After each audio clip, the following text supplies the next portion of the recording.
O livro de Enoque, o livro banido da Bíblia, revela mistérios chocantes da história da humanidade. O manuscrito de Enoque começa com um aviso a toda a humanidade e aos anjos caídos que tornaram a terra o lar da devassidão, maldade, perversão, derramamento de sangue e feitiçaria. O enorme livro proibido foi escrito há cerca de 200 anos, com os primeiros escritos datados por volta de 300 a.C. e os registros mais recentes por volta de 100 a.C. Nos dias de hoje, apesar dos nossos avanços e das tecnologias, existem descobertas, mistérios, coisas que ainda não conseguimos explicar. Construções antigas, estruturas que até nos dias de hoje seriam um desafio para construir. Descobertas de antigas civilizações perdidas, símbolos e artefatos que nos ligam aos nossos antepassados. Tudo isso provoca a imaginação, nos faz pensar em como era naquela época antes de Cristo ou até depois de Cristo. Antes do dilúvio, por exemplo, como era? Como as pessoas sobreviviam? Que tipos de animais existiam? O que existia e o que não existia? Os conhecimentos, a cultura, os avanços, muito se foi perdido nos milênios. O livro de Enoque nos revela sobre coisas que não tem em nenhum outro livro. Apesar dele ter sido removido dos cânones bíblicos judaico e cristão nos primeiros séculos do novo calendário, existe uma menção ao livro de Enoque na Bíblia. No Novo Testamento, na carta de Judas, capítulo 1, versículos 14 e 15, lá Judas cita uma profecia de Enoque que não está presente na Bíblia hebraica ou na Septuaginta, mas que é encontrada no livro de Enoque, um texto apócrifo judaico. Isso sugere que o autor da carta de Judas estava familiarizado com o livro de Enoque. O livro revela segredos sobre os quais a igreja se cala. Segundo os escritos antigos, Enoque era o guardião de todos os tesouros do céu, o chefe dos arcanjos e o ministro imediato do trono de Deus. Também se fala sobre os anjos caídos e o fato de terem pecado aqui na terra, porque começaram a se multiplicar com mulheres terrenas e revelaram a elas segredos celestiais para os quais a raça humana ainda não estava pronta. A proibição do livro de Enoque foi provavelmente influenciada pelo fato de ele conter profecias sobre Cristo. Enoque era filho de Jared, um descendente do primeiro homem, Adão, de sua 7ª geração, o bisavô do famoso Noé. Ele é um professor e educador. Seu nome se traduz como iniciador ou iniciante. O Antigo Testamento não fala de seus escritos, mas ainda lhe dá um lugar em Gênesis 5, 21-24, apenas o suficiente para indicar o número de seus anos, 365, conferindo a existência de sua pessoa e descrevendo sua vida na frase lacônica que deu origem a inúmeras interpretações. Enoque andou com Deus e desapareceu porque Deus o levou. Também há uma lenda de que Enoque é, na verdade, o rei e sacerdote bíblico Melquisedeque, uma das explicações tradicionais para a existência paralela da literatura apócrifa cristã, ao lado da oficial. É que os apócrifos fornecem respostas onde as sagradas escrituras se calam ou se comportam misteriosamente. Enoque também é acreditado como o criador da escrita e da astrologia. Além disso, ele se comunica com Deus e é um professor religioso do povo, um profeta e um sábio. Muitos senhores da igreja, como Justino Mártir, Clemente de Alexandria, Orígenes, Tertuliano e Lactâncio, escreveram sobre o livro com grande respeito por Enoque. Seus escritos contêm muitas alusões ao livro de Enoque e, em alguns casos, advogam explicitamente o uso do livro como escritura. Voltando ao livro de Gênesis, onde ele é descrito como o 7º dos 10 patriarcas antes do dilúvio, cada um deles é dito ter vivido vários séculos. Gênesis 5 apresenta a genealogia desses 10 indivíduos de Adão a Noé, indicando a idade em que cada um se tornou pai do próximo, bem como a idade de cada um na morte. No entanto, observamos aqui que Enoque é uma exceção, pois é dito que ele não viu a morte, como está escrito em Hebreus 11:5. Além disso, Gênesis 5, 22-24 afirma que Enoque viveu 365 anos, o que é significativamente menos do que os outros patriarcas antediluvianos, que são registrados como morrendo com mais de 700 anos. Adão, 930 anos, Sete, filho de Adão, 912 anos. Matusalém é o mais notável por ter vivido o mais tempo, alcançando a idade de 969 anos. O breve relato de Enoque, em Gênesis 5, termina com a escritura críptica de que ele não estava mais na terra, pois Deus o tomou. Tudo o que veremos a seguir, visto em uma escala maior, mostra a grande devoção de Enoque ao Senhor e, prospectivamente, o grande amor e tratamento especial do Senhor a Enoque. De acordo com algumas teorias, Enoque foi trazido vivo para o reino de Deus como seu anjo. É assim que as palavras "ele não viu a morte" são interpretadas. Vamos examinar os 5 volumes escritos por Enoque para entender o que está contido lá, o que assusta e com o que os vigilantes do livro marcam o início do manuscrito. Foi escrito por volta de 300 anos antes de Cristo. Descreve a queda dos vigilantes ou anjos vigilantes que se tornam os pais dos Nefilins, Gênesis 6:1-4.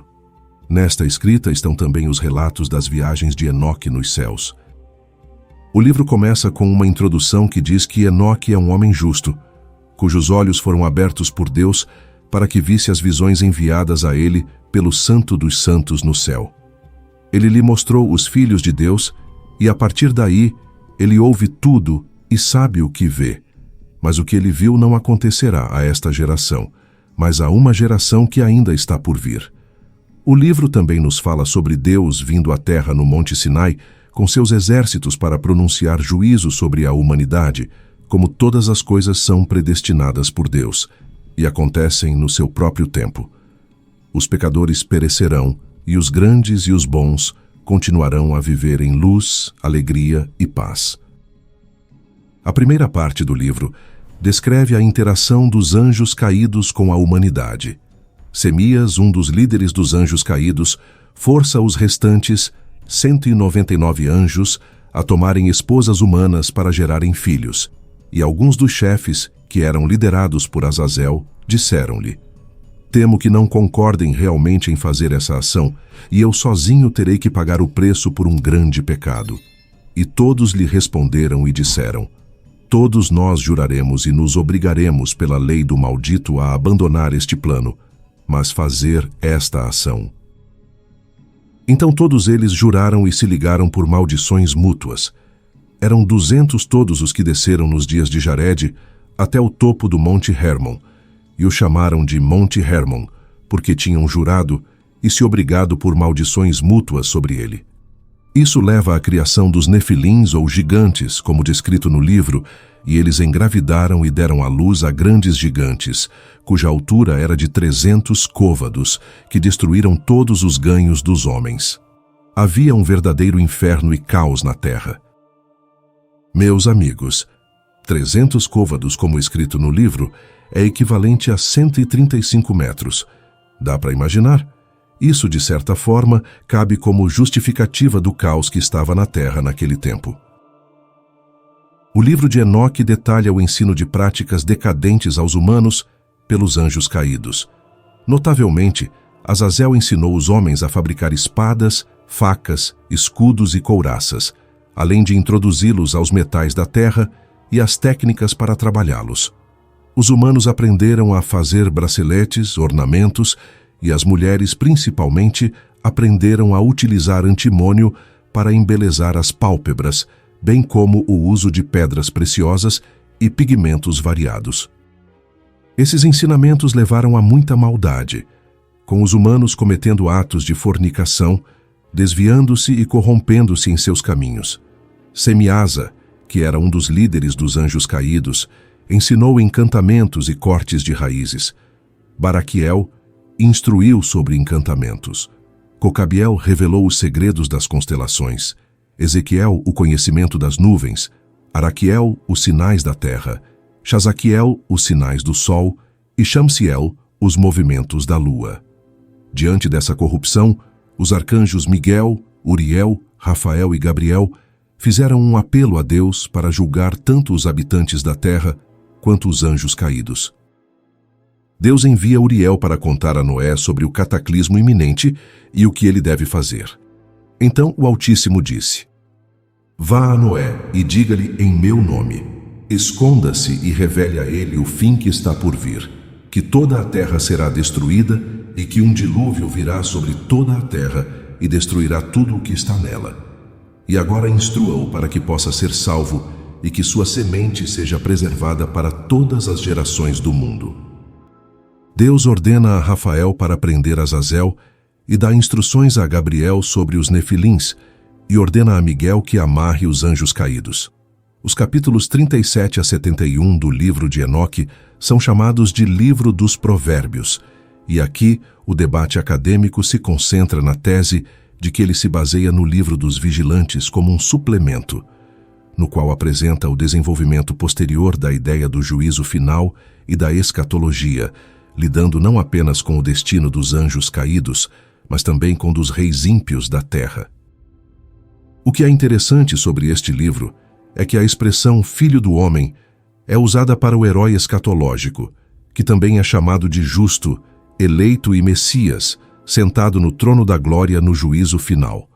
O primeiro uso conhecido de Filho do Homem, como título específico nas escrituras hebraicas, está no livro de Enoque, e seu uso pode ter desempenhado um papel na compreensão e uso do título pelos primeiros cristãos. O livro chamado The Astronomical Book contém 4 edições adicionais que foram encontrados em Qumran, um sítio arqueológico em Israel. Eles também incluem material não encontrado em versões posteriores do livro de Enoque. Este livro contém descrições do movimento dos corpos celestes, bem como conhecimento do cosmos, revelado a Enoque em suas jornadas ao céu, guiadas por Uriel. Descreve o calendário solar, que mais tarde também foi descrito no livro dos Jubileus, usado pela seita do Mar Morto. O ano era composto por 364 dias, divididos em 4 estações iguais de 91 dias cada. Cada estação consistia em 3 meses iguais de 30 dias cada, mais um dia extra no final do terceiro mês. Assim, o ano inteiro consistia exatamente em 52 semanas, e cada estação sempre começava na quarta-feira, que era o 4º dia da criação, como relatado em Gênesis, o dia que as luzes no céu, as estações, os dias e os anos foram criados. O livro dos sonhos contém visões da história de Israel, remontando ao que a maioria interpreta como a revolta macabeia, datada do período macabeu, por volta de 163 a 142 a.C. De acordo com a Igreja Ortodoxa Etíope, foi escrito antes do dilúvio bíblico. O livro continua com visões e relatos alegóricos da história de Israel, nos quais os animais são usados como símbolos de seres humanos e as pessoas como símbolos de anjos. A mensagem de Enoque. Os estudiosos datam este manuscrito de cerca de 170 a.C. O livro é dividido aqui em 5 subseções. Apocalipse das Semanas. Esta subseção conta a história do mundo usando uma estrutura de 10 períodos chamados semanas, 7 dos quais se referem ao passado e 3 a eventos futuros. O clímax está na 7ª parte da 10ª semana, quando um novo céu aparecerá, e haverá muitas semanas sem número até a era, e tudo estará em bondade. Exortação. Esta breve lista de exortações para seguir a retidão falada por Enoque ao seu filho Matusalém é uma ponte para a próxima subseção. Epístola. A primeira parte da epístola descreve a sabedoria de Deus, a recompensa final dos justos e o castigo dos ímpios, e os 2 caminhos separados da retidão e da injustiça. Então, há 6 oráculos contra os pecadores, o testemunho de toda a criação contra eles e a garantia do destino após a morte. O nascimento de Noé. Esta parte aparece nos fragmentos de Qumran, separada do texto anterior por uma linha em branco, aparecendo assim como um apêndice. Ela fala sobre o dilúvio e sobre Noé, que nasceu com a aparência de um anjo. Conclusão. Essa aplicação não é encontrada em Qumran e é considerada obra do último redator. Ela enfatiza a geração de luz em oposição aos pecadores condenados à escuridão. Porque este antigo livro bíblico é negligenciado e até mesmo banido pela religião oficial, quando contém tanta história sobre nossas raízes. O que mais diz é que ficou claro que uma das razões para a proibição do livro provavelmente se deve ao fato de que logo no início ele começa com um aviso à humanidade, descrevendo o julgamento divino que encontrará todos aqueles indignos de salvação. A seguir, vem a explicação de como os gigantes sedentos de sangue, também chamados de nefilins, que vagavam pela terra descritos em Gênesis, apareceram. Os gigantes, nefilins, eram sobre-humanos, muito poderosos, e sua aparência era intimidadora e assustadora. Eles eram considerados valentes e corajosos, conhecidos por suas habilidades de guerra e conquista. Estes seres que eram cruéis causaram um caos tão grande na humanidade que também servem até como desculpa para o dilúvio. Mas Deus deu uma chance à humanidade e avisou Noé.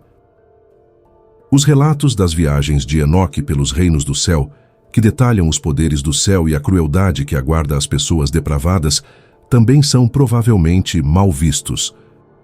Não seria o problema da igreja enraizado no fato de que assustava os fiéis ao fornecer informações tão detalhadas. E talvez alguns fatos nessas informações sejam inconvenientes. O livro fala diretamente e abertamente sobre criaturas estranhas com tecnologia avançada que visitaram nossa Terra. Elas compartilharam sua tecnologia com sua prole híbrida, o que foi um grande prejuízo para a humanidade. O livro descreve de forma clara como e por que todas as evidências foram apagadas pelo grande dilúvio. Uma coisa é certa: há algo neste livro que incomoda muitas pessoas. Será isso evidência de visitas de extraterrestres à Terra? Como Enoque ascendia e descia em suas jornadas ao céu e de volta, podemos supor que esses foram extraterrestres e que Enoque estava em contato com um dos soberanos dessa sociedade? Ou será que foram realmente anjos, o que para muitos é difícil de admitir? São questões para as quais ninguém está procurando hoje, pelo menos não abertamente, porque esses escritos foram negados e rotulados como apócrifos. Tudo o que precisamos fazer é ler nas entrelinhas e aguardar o dia em que a verdade nos será revelada. Mas talvez o mistério envolvendo Enoque e seu livro não seja apenas uma questão de curiosidade. Talvez seja uma peça crucial do quebra-cabeça da nossa própria existência, uma revelação há muito aguardada que poderia transformar nosso entendimento.